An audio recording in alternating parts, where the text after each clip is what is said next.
Chris?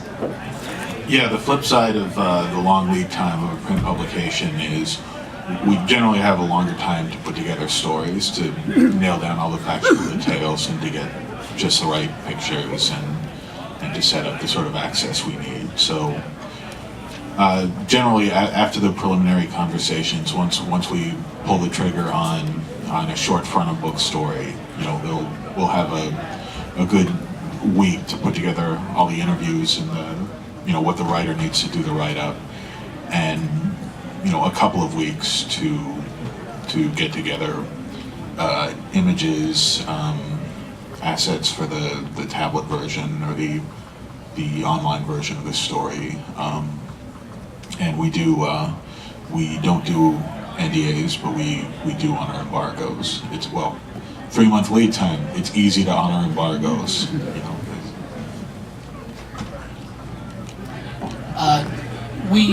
As I mentioned earlier, I think mobile games in particular have a much shorter lifespan, so the stuff that we do tends to iterate a lot quicker.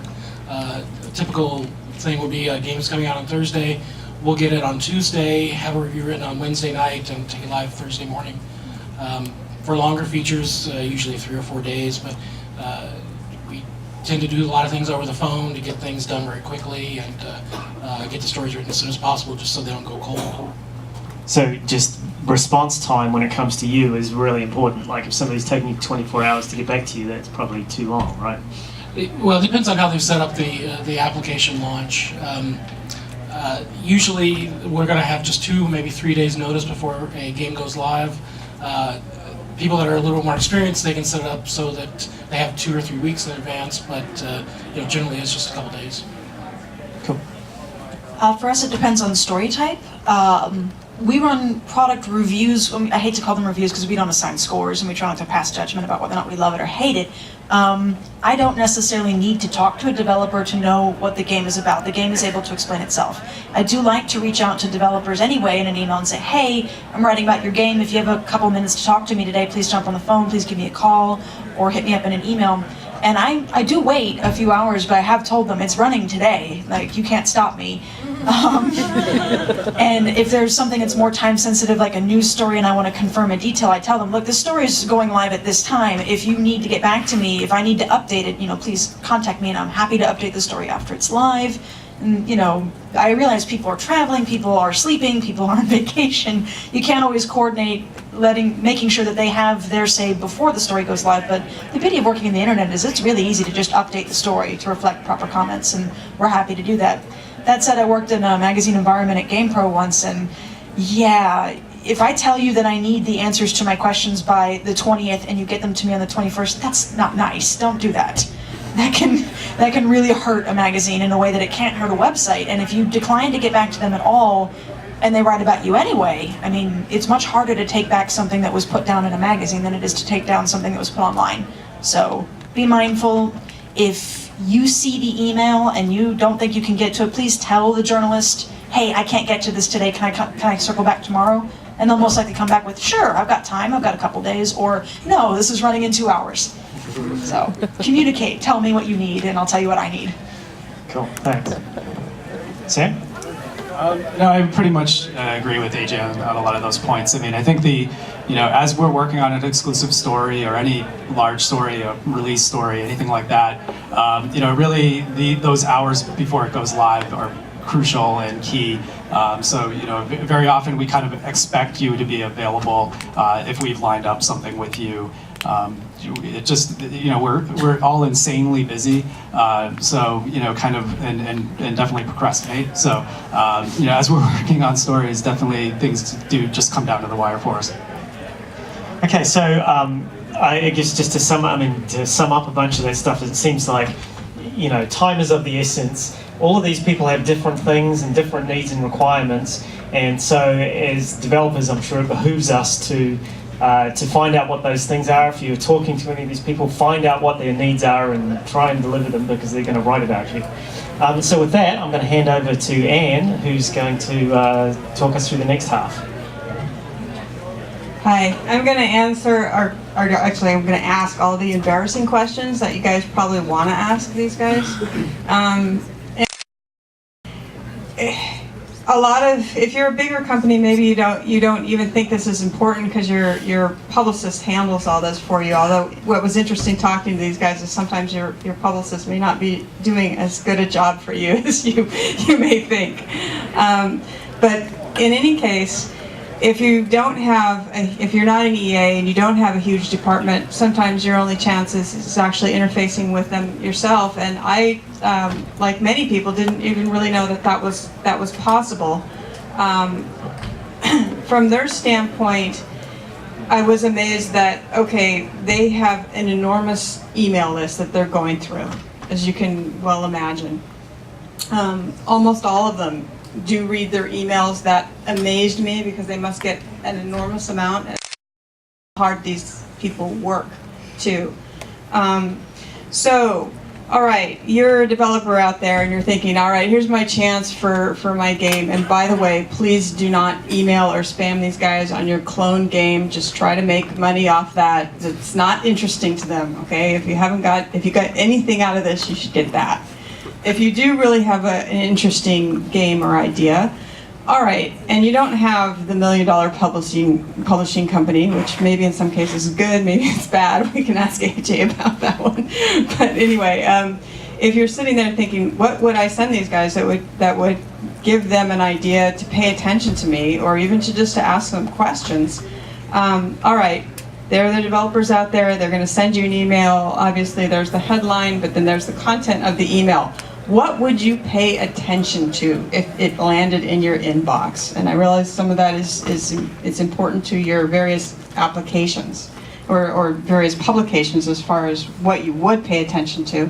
But there's probably some commonality in there too. You got it in your inbox. Are you going to pay attention or not? Well, I guess, somewhere we're going to be looking for the deadline in terms of when this is going to run. Like if it's going to run an hour from now or 2 days from now, a week from now, it just sort of lets me know how much time. When you say what it's going to run, what do you mean by that? Well, I get an extraordinary number of pitches that say, hey, this just ran in TechCrunch, right? Maybe you guys are interested in writing a story about it too. And I'm like, well, actually, once it hits something like that, you've already done your job and you don't need us anymore. And so, for the sake of competition. Do not scale stories to Dean, okay? Yeah. It's run in TechCrunch, do not bother. You've been lucky, okay? Yeah. But we also get pitches that are like, here's the latest information on a game that launched yesterday as well. Again, it's starting to get old. So there's fresh fish and there's rotten fish. And, we're gonna like the fresh fish better. Fresh fish man. Okay, that's great. And obviously something for when you're involved, you are looking at money too and funding and sort of that sort of thing, right? I mean. Yeah, and almost immediately on every pitch, I do send back the 15 or so questions, and sometimes I just wait to see what the answers are to it. The questions do include things like, what is the embargo time? Who else have you told about this already? Do we have a chance at an exclusive? How much money have you raised? When did you get started? All those things that help. And if you're tiny with no traction, this is probably not that. Yeah, you're probably not going to get picked up. But as you're gaining some traction, that might be interesting, right? Okay. Yeah. And then it sort of becomes like, what kind of story could you be part of? I guess I was starting work on a story about just how interesting it is to have an app developer's job these days, and those kinds of stories can pretty much I could have interviews with anybody, somebody who has a hit game or somebody who is just getting started in the business. And so, you'd be surprised that there are different ways to get your name in the press, and you don't have to be the maker of Gears of War or something like that. I mean, there's other ways that you can make yourself into an interesting person to interview. Cool. Now, what would fascinate a Chris Baker? I would say the first thing is I get about 500 emails a week, so I'm looking for an excuse to delete them as soon as I get them. And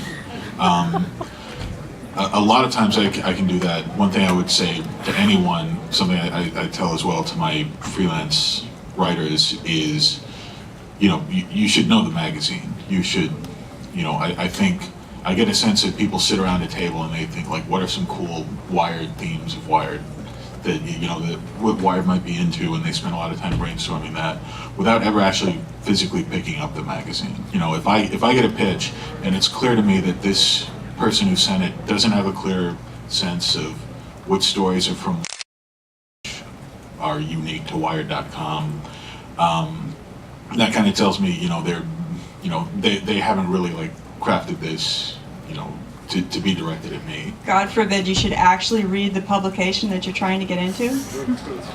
And I do feel like some of the bigger companies, someone will come up with an angle that they think will be perfect for Wired, and I'll hear it from somebody and explain why I really don't think it is, and hear it again from a bunch of different people. It tends not to get communicated back, and I'll say, well, I do want to write a story on this game, and I'll find that I continue to get that spiel even after I tell them what my angle is.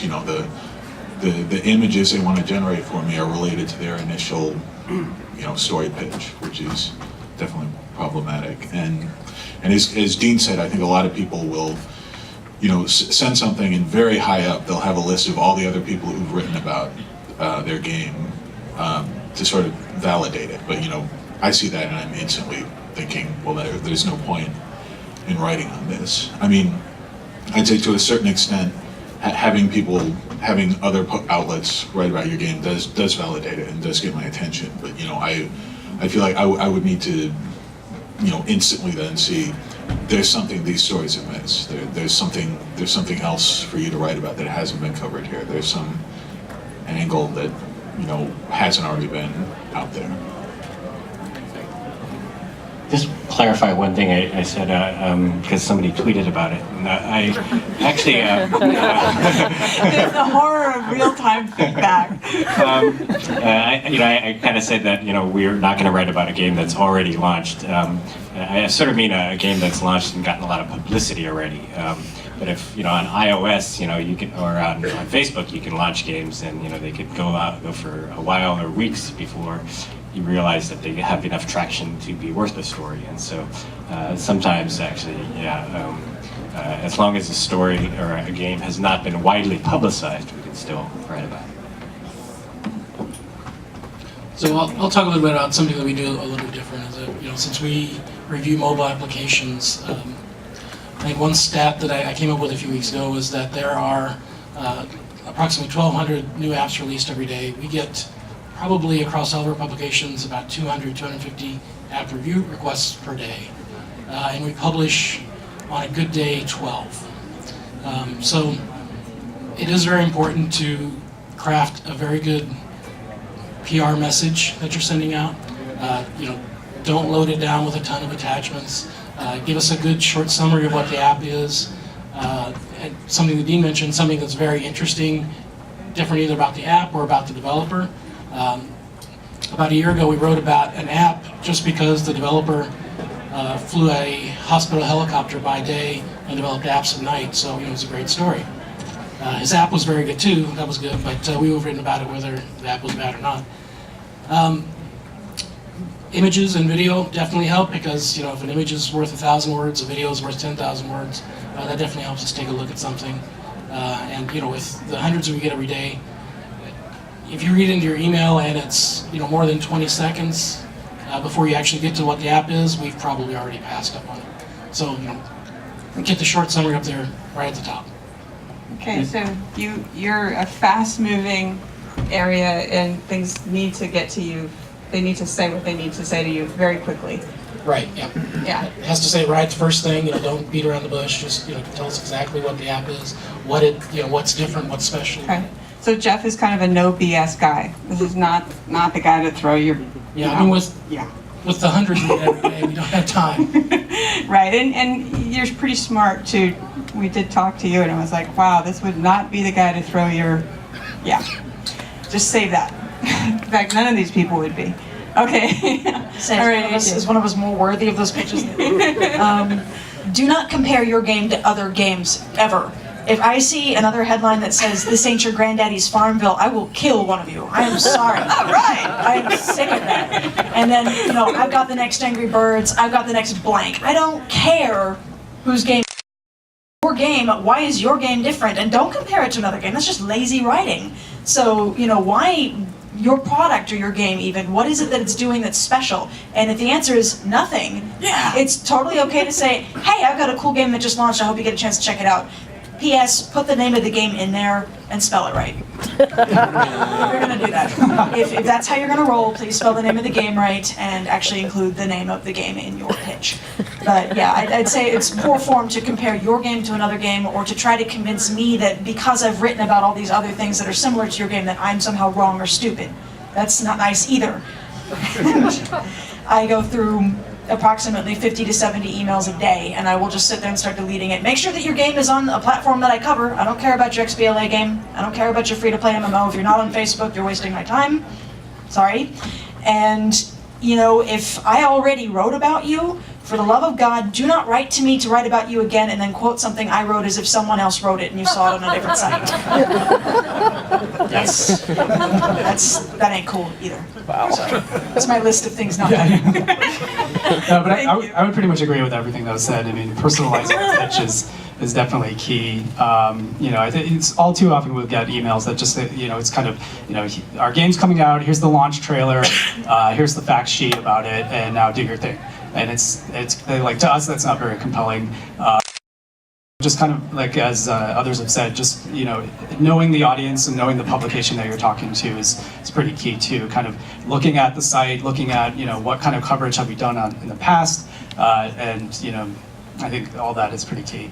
Yeah. Oh, and actually, as Jeff said, no large attachments, because believe it or not, some people still do that, and that's really annoying. Okay. All right, that does bring me into the next question, which feel free to have a little bit of fun with.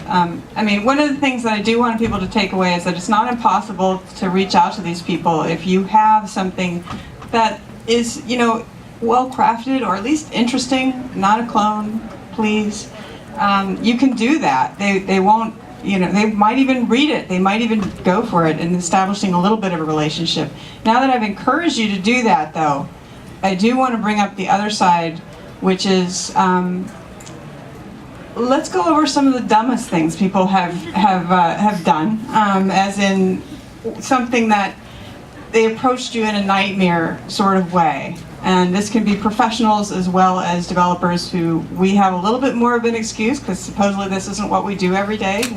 But go ahead and say what you don't want to see, and please no harassing of these people. They're really, really nice, and they, in a way, you can email them, as you now know, which many of you probably didn't. But think of them sitting there working really hard all the time, and is it something you would want to read about? If it's not something you would want to read about, why are you emailing them? Anyway, go ahead. So surprisingly often somebody changes an embargo time, and then this is something they do after they have pitched and talked with something like 20 people, 20 journalists or so. And inevitably, one of the journalists is not going to get that message that you actually changed the time back, moved it back. And so that person will publish the story, say, at the original appointed time, ahead of 19 other people who are waiting for the actual later deadline. And so that sort of means keep it simple, I guess. The people that you're pitching are busy. They're not going to notice every single email that comes through. So if you do something complicated, I actually broke an embargo last night by accident because I didn't notice that somebody had written, there were 2 different embargo times for 2 different press releases, and they happened to be 3 hours apart. And so when I saw the embargoes set at 4 a.m. PST and 7 a.m. PST, I actually thought that was 4 a.m. PST and 7 a.m. EST, which would have been the same time, right? See, I got that one too. Yeah. So anyway, I didn't notice that, and then busted the embargo, and they were really mad at me until I explained to them, you know, you kind of made it a little too hard for me when I was writing at midnight last night. But that's just, you know, there are many different things that happen behind the scenes. You know, some of the publications say they will honor embargoes, but if the story's good enough, they're just going to go ahead and write it anyway, ahead of the embargo. And a lot of PR people have not learned that that's the actual policy of some of the publications. You know, our policy is we'll honor the embargo, but it's hard for us to play in the same environment where some of the other publications don't go by the same rules.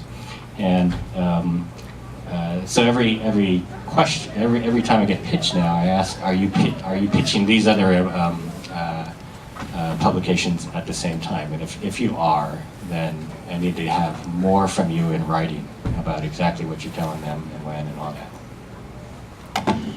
Yeah, I think to Dean's point too about the embargoes is, you know, once an embargo is broken, you know, if you're holding Maybe explain to these people what an embargo Okay. is. Some of them are pros, Yeah. and they know, but others don't even know what an embargo is. well, very often we'll be briefed on games or, you know, announcements ahead of time, and we have to hold those stories until a certain date and time. And you know, very often what will happen is others will break those embargoes, and then publishers or developers, you know, kind of still hold us to those embargoes, which is kind of just doesn't make sense on the internet when, you know, everybody is linking around stories and whatnot. And so I think that in a lot of ways that ends up hurting those who are actually, you know, trying to work with you as good partners and to try to respect your embargoes. So that's good. So nobody's mentioned stalking yet or anything there. So that's Well, stalking, it depends what you mean by that. I mean, I've had people email me the same pitch like 4 and 5 times, and you're just going to get sent to the spam filter after that, especially if it's the same headline. I know who you are, right to the spam filter. I want to talk a bit about buzzwords and terminology. If you do not understand the terminology that you're using, don't use it.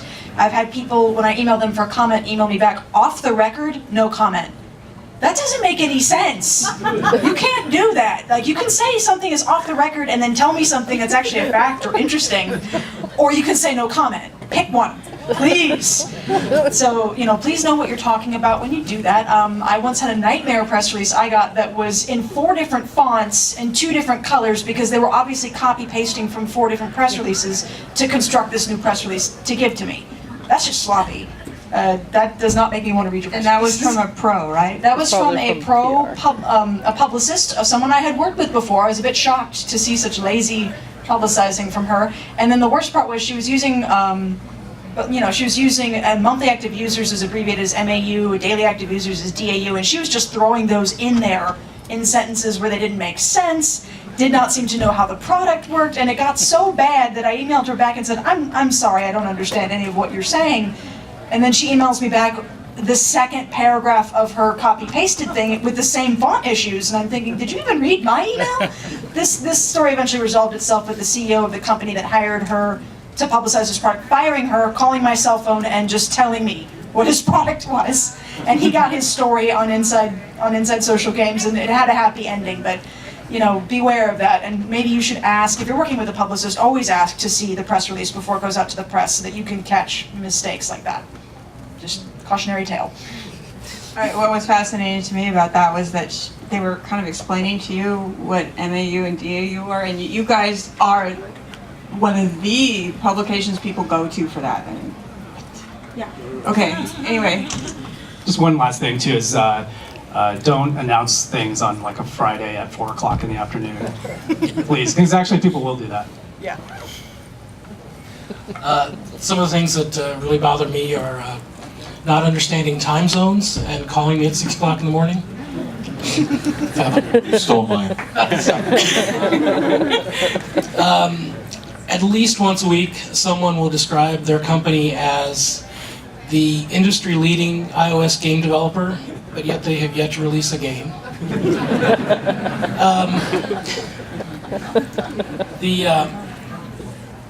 I think, yeah, that's that one just gets me every time. That one You gets me hear every that one a lot, Ben, huh? Yeah, at least so once a many week. industry leaders. Yeah, you know, as AJ was saying, the industry speak, you know, that sometimes people just, I think they think the more buzzwords they get, the higher score they'll get. I don't really know.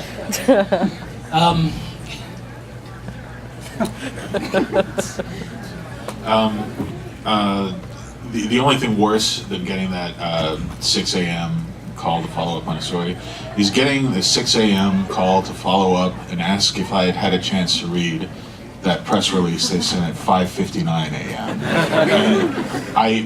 You'd be amazed how many times this happens. Like someone is calling to tell me about it, and I have to hit refresh on Entourage to actually get the email that they're calling to follow up on. That's not following up. That's not following up.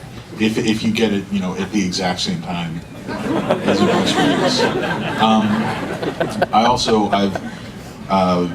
We've had a couple different domain names for email a couple times, so I'll get double, triple, quadruple subscribed to mailing lists, and I'll scroll down, and there's no unsubscribe link, and there's a long legal warning about how I can't misuse this information outside PR company answering to, and sent a letter to the person that had hired them to complain directly. Was when I was getting spammed with 5 or 6 copies of every release and could not unsubscribe. I thought of one other thing I wanted to add, definitely applies to this group, is make sure you test your game.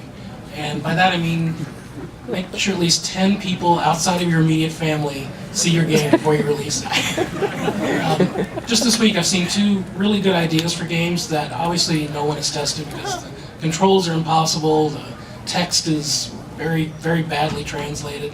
It's worth it. If the game is worth producing, it's worth releasing right. Okay, well, I think that hopefully you've got an idea that these are tremendously hardworking, kind of straight shooters. At the same time, please don't waste their time. Make sure it's something you would actually want to read that you're sending them. And also, thank them for their time. And we'd like to thank you for your time right now.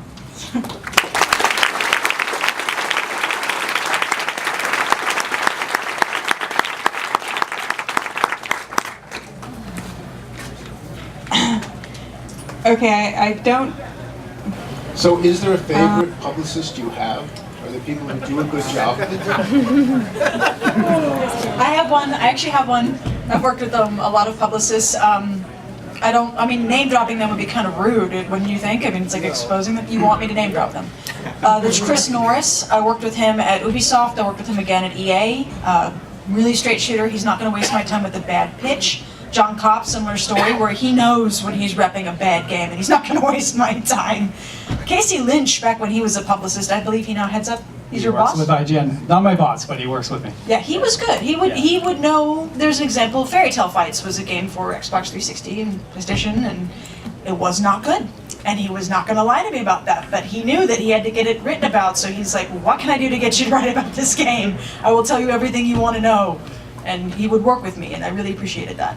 Yeah, absolutely agree. I mean, that's the key is, just be honest with us. My favorite PR people are those who will say, okay, well, I've got this AAA title, you're obviously going to cover that with us, but I also have this title over here that, I know it's not a AAA title, but, it could use some love, it could use some attention, and try to, like AJ said, just work with us on those angles and, not try to pretend that every game is the greatest game ever. I like working with people on sort of continuous basis over and over again. So some of the PR people that I've worked with on many different stories, including some difficult ones where they haven't threatened to break my legs or something like that. We're still working on stories after difficult stories like that. So there are a lot of veteran PR people in the game industry, and you can seek them out. I like PR people who send us booze. I'm going to refute that and say I don't like PR people who send me swag. I mean, that's fine. Well, booze is swag. It's manipulative. But So you need to know who likes what. it's swag. I will say that bad things will happen between publicists and press. I mean, embargoes get broken, feelings get hurt. And try not to take it personal. I mean, I know a publicist that I have enormous respect for because he can joke about, do you remember that time I blacklisted you at Capcom? Weren't those good times? So at least he can, be straightforward about it, and it's not going to be like this awkward silence between the two of us every single time we have to work together going forward. So, he did blacklist me at Capcom. Okay. I'm not going to name names, but I've had some good experiences with LucasArts internal PR. Particularly, they'll roll with us when we come to them with an angle that is totally not the angle that they have been selling to everyone else. I went and visited them and did the whole dog and pony show for the first Force Unleashed game, and we ended up doing a story not on the game, but on the one guy who is in charge of all the continuity for everything at Lucasfilm, and he has this enormous FileMaker database, and they, were chagrined that we weren't actually writing about the game that they were pushing, but they worked with us, and we got a really nice story out of it. And I'd say that's what I have trouble with a lot of PR people. They're very, very helpful until, I'm telling them something that doesn't compute. I'm wanting to write about something that they're maybe not wanting to focus on. So they kind of don't let you do your art of writing sometimes. Yeah. I'd say we love working with the little guys, but you got to know yourself. You got to know if PR is something you're not going to be strong at.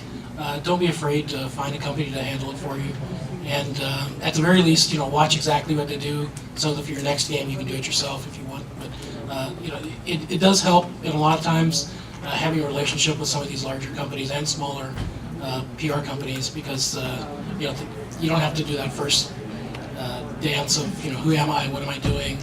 You can you basically just take the first couple steps for granted and get right in. Yeah, one thing I'd also just add is, when it comes to review time, all bets are off. There's no negotiation, and I think we'll definitely work with you up until review as much as possible, and actually post-release as well.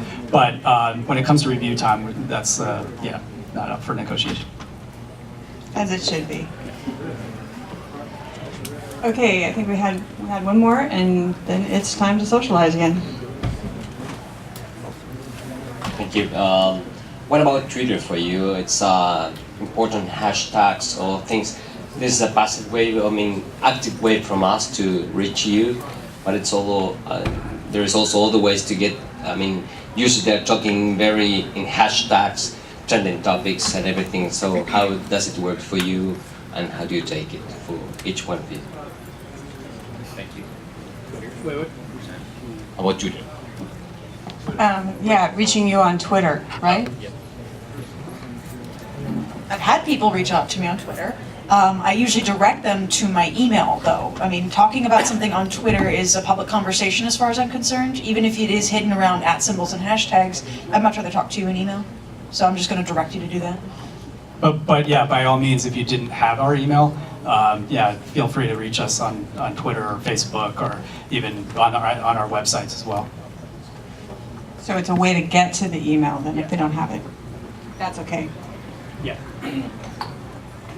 Okay. Thank you very much, and if you